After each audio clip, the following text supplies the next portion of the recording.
Здравейте, приятели! Сега ще ви покажа едно видео от Лимасол, крайбрежната улица. Тук ми прави впечатление, че много от Индия са си обекли днес тяхната национална носия – саритата.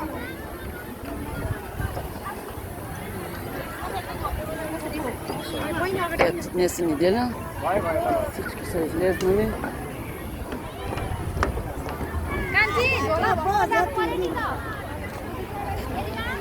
Това е в парка в Лимасол.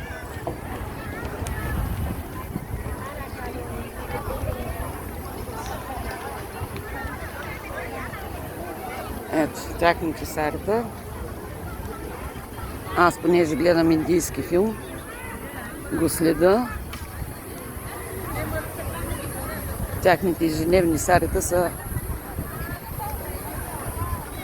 от фалшивия плат, смисъл по най-ефтините, а които са си качествен памук, изработени качествено, са много скъпи като стойност саритата и само богаташките жени могат да си го позволят.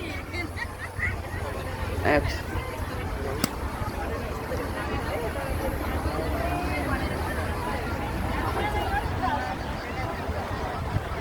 Така минава живота в Лимасол, в големия парк, който стига чак до лиманите. Ето.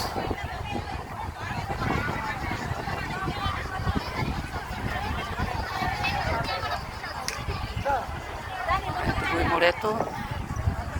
Винаги има кораби, яхти.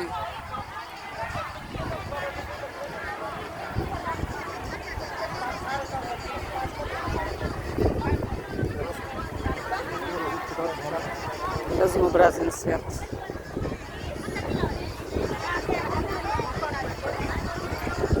Цял ден са тук, винаги когато сме идвали на разходка в Лимасол, винаги тук сядат по тревите, хапат си, носят си тяхното ядене, музика и танци.